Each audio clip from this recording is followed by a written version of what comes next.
먼 곳에 귀한 손님이 수도원을 찾아올 예정이었습니다.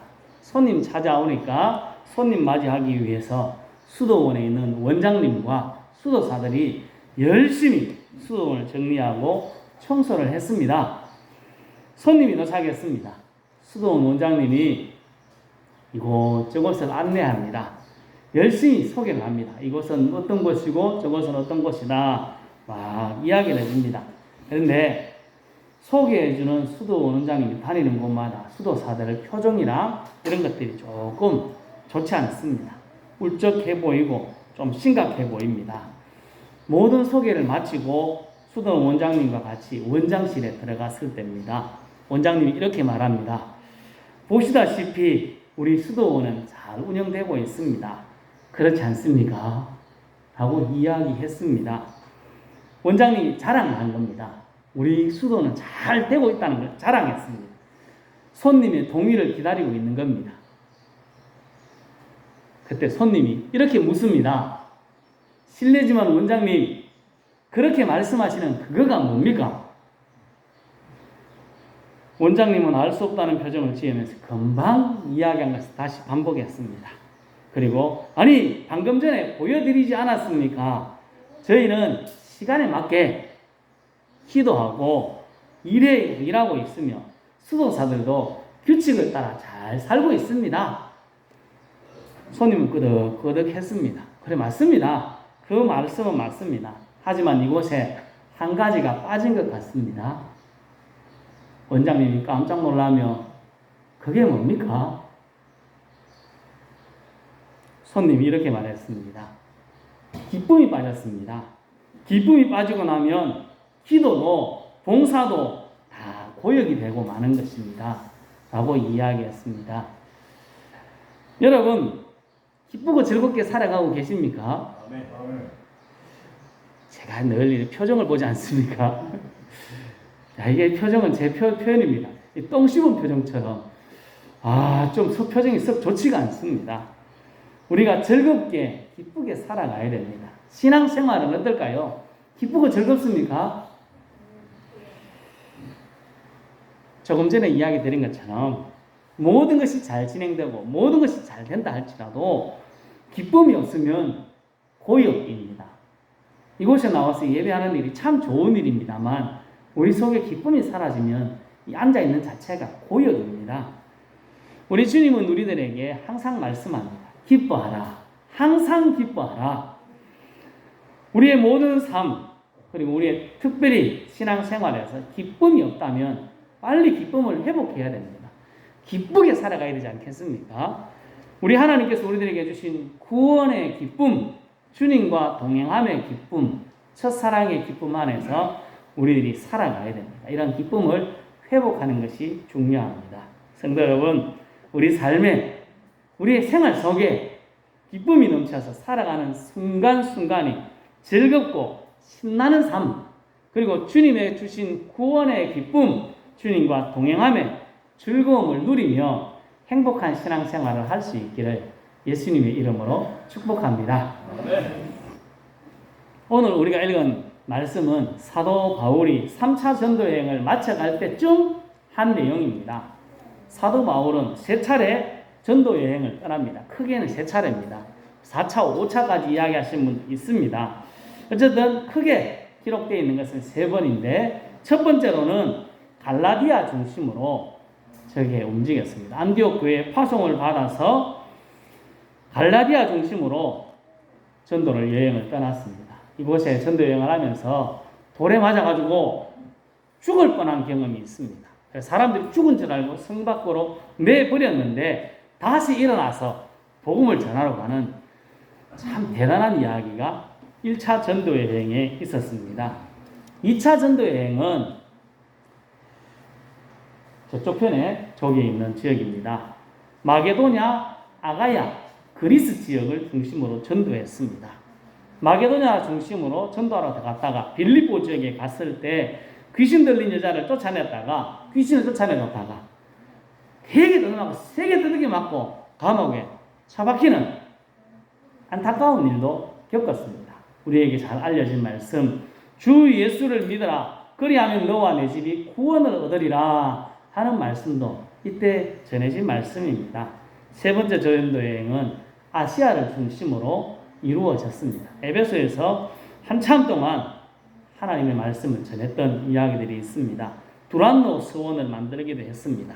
어쨌든 사도 바울은 쉼 없이 전도 여행을 다녔습니다. 그리고 거의 마지막 이제 전도 여행 3차 마지막을 하며 예루살렘으로 돌아가고 있는 길이었습니다.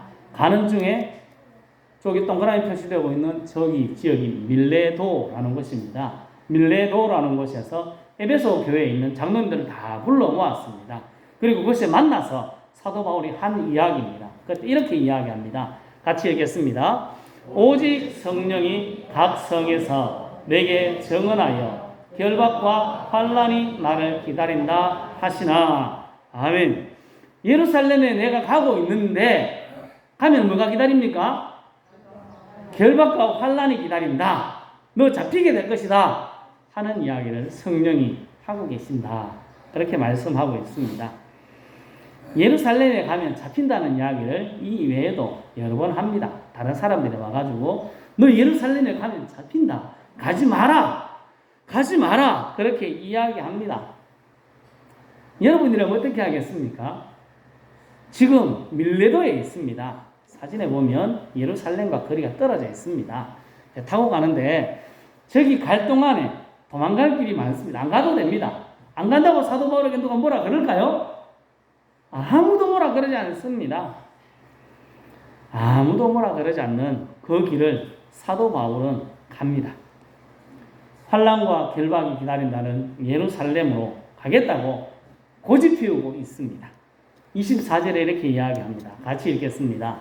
내가 달려갈 길과 주 예수께 받은 사명 곧 하나님의 은혜의 복음을 증언하는 일을 마치려 하면은 나의 생명조차 조금도 귀한 것으로 여기지 아니하노라. 아멘. 고난과 결박, 환난이 기다리고 있습니다. 그래도 자신의 길을 가겠다고 이야기합니다.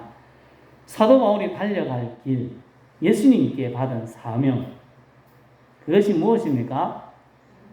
은혜의 복음을 증언하는 것입니다. 사도행전 1장 8절 말씀에 이렇게 이야기하셨습니다. 오직 성령이 너희에게 임하시면 너희가 권능을 받고 예루살렘과 온 유대와 사마리아와 땅끝까지 이르러 내 증인이 되리라. 이런 말씀을 하셨습니다. 예수님께서 하신 말씀 아닙니까? 사도 바울은 이 말씀을 자신에게 준 말씀으로 들었습니다. 사도 바울에게 주어진 사명, 그가 달려갈 길은 땅끝까지 하나님의 증인, 예수님의 증인되는 것이었습니다. 로마를 넘어서 당시 땅끝이라고 하는 스페인까지 복음을 전하는 것이었습니다. 그것이 사도 바울의 삶의 목표였습니다. 그 목표를 향해서 고난과 환난이 있지만 이겨내고 끝까지 달려가겠다 고백합니다. 사도 바울은 자신에게 주어진 사명의 길을 달려갈 길이다 말씀합니다. 달린다는 것은 쉼없이 간다는 거거든요. 계속해서 꼬리찢기까지 달려가겠다는 겁니다. 그리고 사도 바울은 노년에 이렇게 고백했습니다. 다음 읽어보실까요? 나는 선한 싸움을 싸우고 나의 달려갈 길을 마치고 믿음을 지켰으니. 아멘. 사도 바울이 지금 죽음을 앞두고 있습니다. 마지막 유언과 같은 말씀을 디모데에게 하고 있는데 저기서 뭐라고 이야기하고 있습니까? 나의 달려갈 길을 이제 마쳤다. 지금까지 죽도록 달려왔던, 쇠가 빠지게 달려왔던 그 길을 지금 거의 다 마쳐간다. 그렇게 이야기하고 있습니다. 젊었을 때에도, 중년이 되었을 때도, 노년이 되었을 때도 주님께 가는 그날까지 그는 계속해서 하나님이 주신 사명의 길, 자기에게 맡겨진 하나님의 일, 자신의 삶의 목표였던 땅끝까지 복음이 되는 전하는 그 일을 위해서 달려가고 있습니다. 하나님이 주신 삶의 목표를 향하여서 사도 바울은 끝까지 쉬지 않고 달려갑니다. 여러분, 사도 바울에게만 사명, 목표가 있을까요? 우리에게는 사명이 없습니까? 하나님께서 우리에게 주신 사명이 없을까요? 빌립보서 2장 13절에 이렇게 이야기합니다. 같이 읽습니다. 너희 안에서 행하시는 이는 하나님이시니 자기의 기쁘신 뜻을 위하여 너희에게 소원을 두고 행하게 하시나니. 아멘. 여러 가지로 해석할 수 있을 것 같습니다. 하지만 하나님은 우리들에게 소원, 하나님의 사명을 주셨습니다. 이 사명을 가지고 우리도 끝까지 달려가야 되는 사람들입니다. 저는 이 말씀을 준비하며 저에게 사명은 뭘까 한번 생각하고 고민해 봤습니다. 저에게도 사명이 있고 목표가 있습니다. 하나님이 주신 목표, 하나님께서 달려가게 하신 그 길이 있습니다. 쉼없이 달려가 보려고 합니다. 여러분께 계속 이야기도 안 믿는 23년의 길을 저는 끝까지 달려가 보려고 합니다. 저 개인적으로 성도입니다. 목사이기 전에 성도로 제가 여러분에게 하고 싶은 것이 있습니다. 저는 하나님 앞에선 성도로 바른 삶을 살아서 하나님이 원하시는 삶은 이런 삶이다. 그리고 이렇게 살아가면 하나님께서 복 주신다 하는 것을 제가 보여드리고 싶습니다. 성도로 그렇게 살고 싶습니다. 저는 목사가 아니고 목사이기 전에 하나님 앞에서는 성도니까 성도로 그렇게 살고 싶습니다. 말씀대로 살아갈 때 하나님의 인도와 복이 있다 하는 것을 보여주는 삶. 저 사람이 희한하네. 그런 삶을 제가 보여드리고 싶습니다. 그게 제 목표이고 저에게 주신 삶의 사명, 달려갈 길입니다. 목사로서 저를 세워주신 이곳, 저는 구서교회 목사로 섰기 때문에 하나님께서 저를 이곳에 세우셨기 때문에 제가 이곳에서 끝까지 세워진 일을 감당하려고 합니다. 하나님께서 세우신 일이 뭘까요?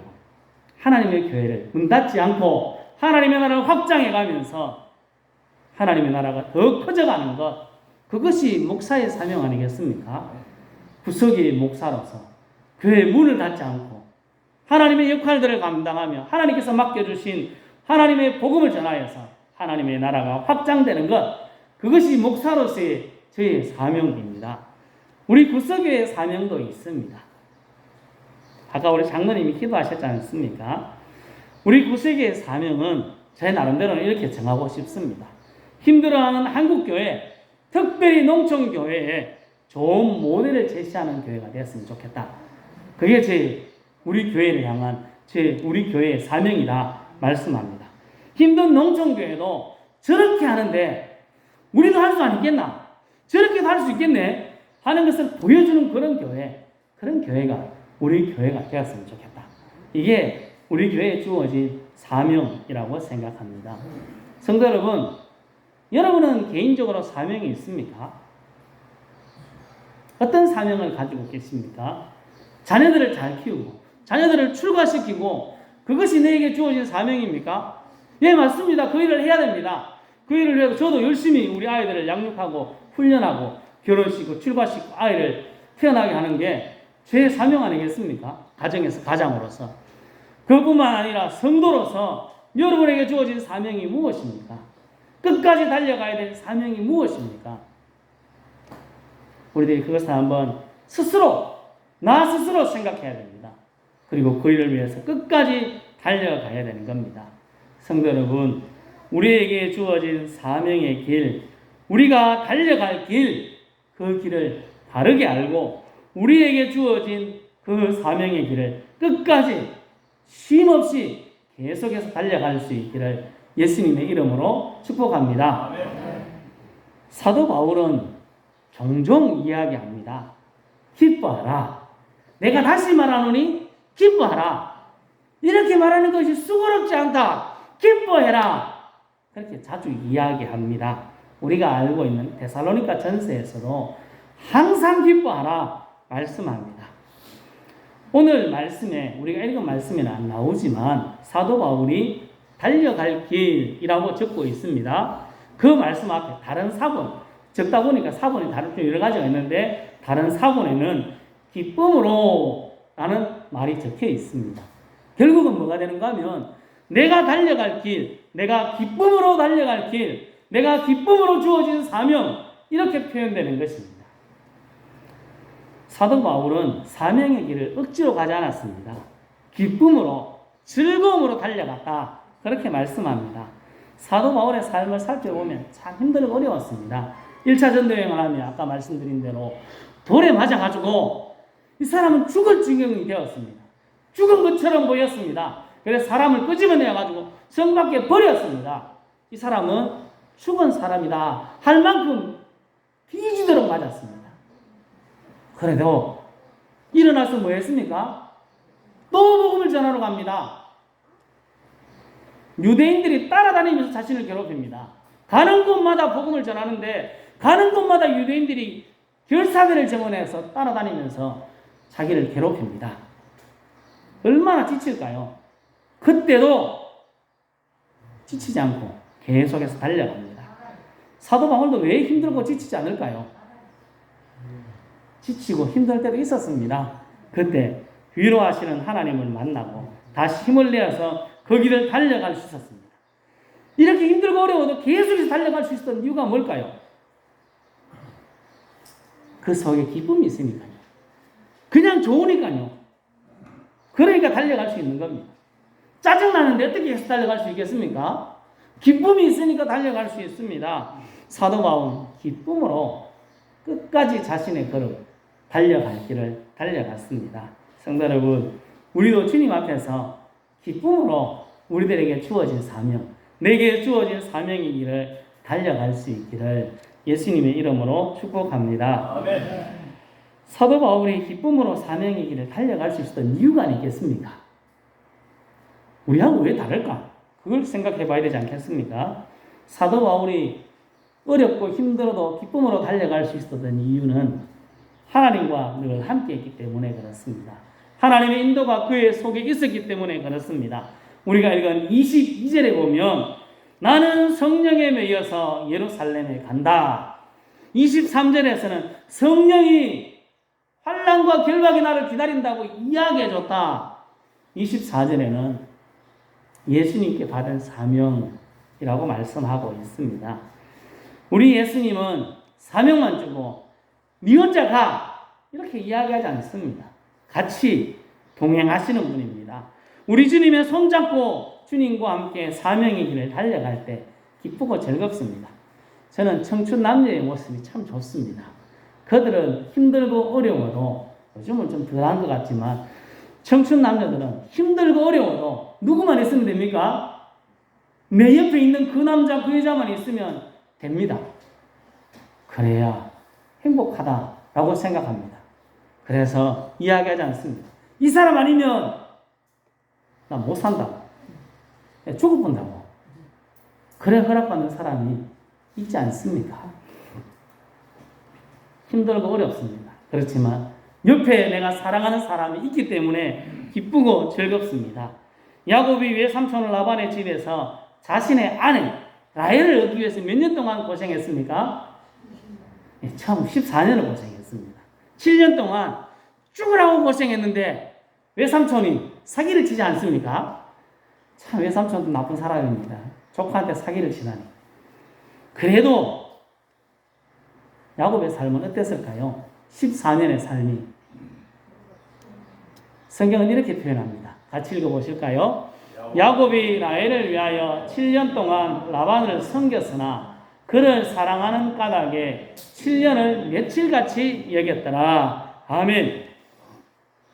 더운 날씨에 양치고 내가 안 해도 되는 일을 하는데 기분이 좋겠습니까? 좋을 사람이 없죠. 그런데 야곱은 기분이 좋았어요. 그저 신났습니다. 왜요? 너무 좋아하는 사람이 곧 내 아내가 되기 때문에 그렇습니다. 신나고 즐거웠습니다. 사도 바울도 마찬가지입니다. 힘들고 어려운 일이 엄청 많았습니다. 우리가 생각하는 것 이상으로 힘들고 어려웠습니다. 복음을 전하다가 돌에 맞았습니다. 채찍도 맞습니다. 40에 하나 감았는데 39대의 매를 3번이나 맞았다고 이야기합니다. 옥에 갇히기도 합니다. 복음 전하다가 굶어야 됐습니다. 배고파 죽을 지경이 됐습니다. 유대인들이 맨날 따라다녀서 위협합니다. 배가 파손되어서 강물에 빠져서 바다에 빠져서 허덕일 때도 있었습니다.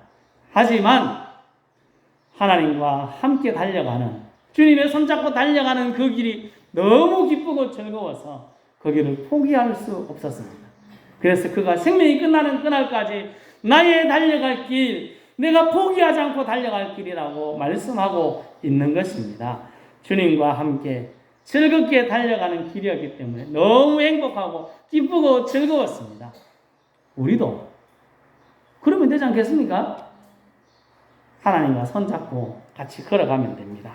성도 여러분, 우리에게 주어진 사명의 길을 달려갈 때 나 혼자 저 앞에 가 있지 말고 주님의 손잡고 주님과 함께 기쁨과 즐거움으로 주님의 기대하는 마음으로 신나고 즐겁게 그리고 행복하게 달려가는 우리의 사명의 길이 될 수 있기를 예수님의 이름으로 축복합니다. 아멘. 이제 7월달입니다. 벌써 둘째 주가 됐네요. 시간 엄청 빨리 갑니다. 절반이 지나고 절반을 향하여 달려가고 있습니다. 어떻게 살아가면 좋을까요? 우리에게 주어진 사명, 내가 달려갈 길이 무엇인가 한번 생각해 봐야 합니다. 그리고 그 길을 향하여 달려가야 합니다. 억지로 질질 끌려가는 것이 아니라 기쁨으로 즐거움으로 달려가야 합니다. 우리 주님의 손잡고 신나고 즐겁고 행복하게 우리 사명의 길을 걸어가야 합니다. 며칠 전에 풀을 좀 깎았습니다. 깎고 나니 어깨가 막 빠지더라고요. 예초에 깎고 한 시간 반 정도 안 하던 일 해놨더만 힘들어 죽을 뻔했습니다. 그런데 재밌었습니다. 왜 그랬을까요? 누가 시킨 게 아니고 지 혼자 했기 때문에 그렇습니다. 힘은 들었습니다. 그래도 재밌습니다. 이게 우리가 걸어가야 될 길입니다. 우리가 걸어가야 될 길. 하나님과 함께 힘들고 어렵습니다. 그렇지만 하나님과 함께 걸어가는 것이 신납니다. 2021년 이제 절반 남았지 않습니까? 우리가 살아가는 삶이 얼마나 남았는지 모르겠습니다. 그때까지 우리에게 주어진 삶, 그 삶을 최선을 다해서 기쁨으로 달려가야 합니다. 성도 여러분, 지금까지 우리에게 행하신 하나님의 놀라운 일들을 한번 다시 생각해보고 우리에게 주어진 사명, 나에게 주어진 사명, 주님께서 내게 맡겨신 일, 내가 달려갈 길, 그 길을 위해서 힘들고 어려운 일이 있어도 우리 주님의 손 딱 잡고 기쁨과 즐거움으로 신나게 달려갈 수 있기를 예수님의 이름으로 축복합니다. 기도하겠습니다.